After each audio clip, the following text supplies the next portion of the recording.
শিয়াদ সম্প্রদায় নিয়ে বিস্তারিত কথা বললেন শায়েখ আহমদুল্লাহ। চলুন দেখে নেই আহমদুল্লাহ শিয়াদের সম্পর্কে কি বললেন। শিয়া এটা এমন একটি সম্প্রদায়, শিয়াদের পরিচয় জানার আগে শিয়া শব্দের অর্থ আমাদের জেনে নেওয়া দরকার। শিয়া শব্দটি বলতে মূলত দল, উপদল বা অনুসারীদের কোনো গোষ্ঠী এটা বোঝানো হয়।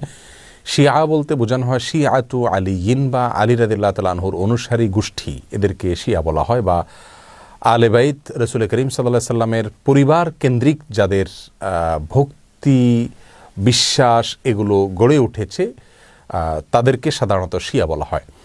শিয়াদের উৎপত্তি এটা সাহাবায়ে কেরাম রিদওয়ানুল্লাহ তাআলা আজমাইন তাদের যুগ থেকেই বলতে পারি। এবং শিয়াদের উৎপত্তির পেছনে যে লোকটি ছিল তার নাম হলো আবদুল্লাহ ইবনে সাবা। ইহুদি ছিল, পরবর্তীতে এসে মুসলিমদের বেশ ধারণ করে মুসলিমদের ক্ষতি সাধন করার জন্যই মূলত এই গ্রুপটির তারা আবিষ্কার করে। শিয়াদের সম্পর্কে আমাদের দেশের সাধারণ মুসলমানদের মধ্যে ধারণা খুবই কম। আমরা অনেকেই মনে করি মুসলিমদের মধ্যেই একটি সাধারণ দল শিয়া, অথচ শিয়াদের যে সমস্ত বিশ্বাস আছে সে বিশ্বাসগুলো ইসলামের একেবারে মৌলিক বিশ্বাসগুলোর সাথে অনেকগুলো বিশ্বাস আছে যেগুলো সাংঘর্ষিক।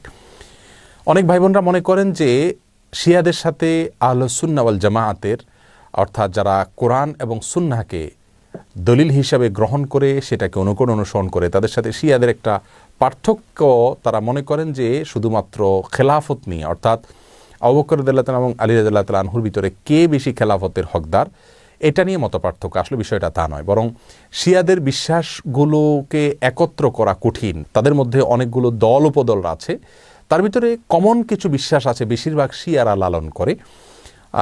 তার ভিতরে একটি হলো তারা কালিমাতুত তাওহীদ আমরা যেটা বলি এটাকে যথেষ্ট মনে করে না। তারা মনে করে লা ইলাহা ইল্লাল্লাহ মুহাম্মাদুর রাসূলুল্লাহ এবং আলিয়ুন ওয়ালিউল্লাহ এটাও স্বীকৃতি দিতে হবে, মুখে উচ্চারণ করতে হবে, তারপর মানুষ মুসলিম হবে।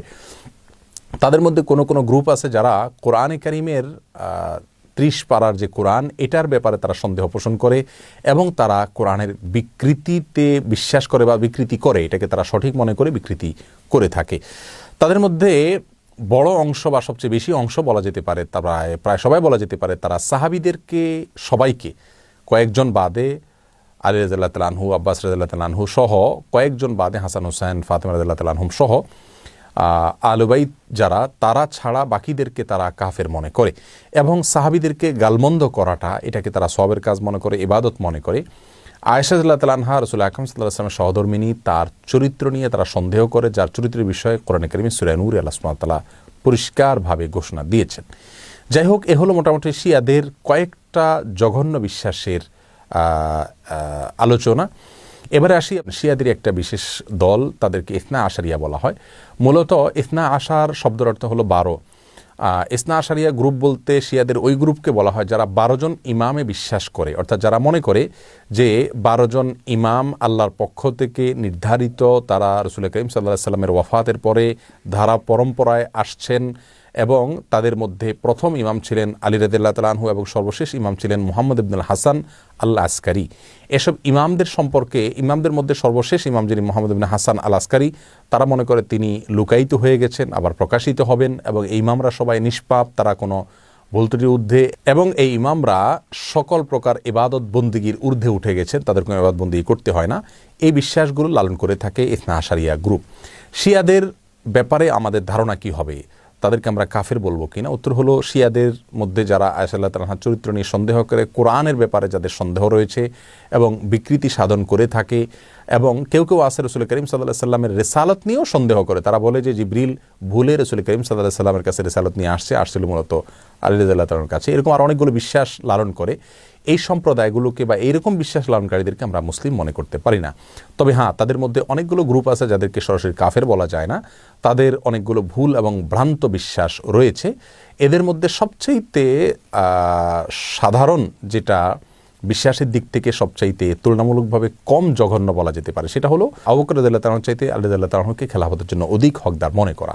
শিয়াদের অনেকগুলো ভ্রান্ত বিশ্বাস নিয়ে বিস্তারিত এবং বিশদ আলোচনা করা দরকার, তা না হলে তাদের বিষয়ে আমাদের ধারণা পরিষ্কার হবে না।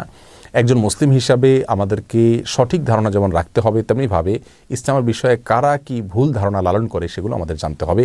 কোরআন নিয়ে যারা সন্দেহ করে, সাহাবীদেরকে যারা গালমন্দ করে, সাহাবীদেরকে যারা কাফের মনে করে এবং রাসূল করিম সাল্লাল্লাহু আলাইহি সাল্লামের সহধর্মিণীর চরিত্র নিয়ে যারা সন্দেহ করে, কোরআনের বিকৃতি যারা সাধন করে, এদের ব্যাপারে আমাদের ধারণা কি হওয়া উচিত, সেটা আমার মনে হয় যে কোনো সাধারণ দর্শক শ্রোতাই আমরা সহজেই সিদ্ধান্ত নিতে পারবো।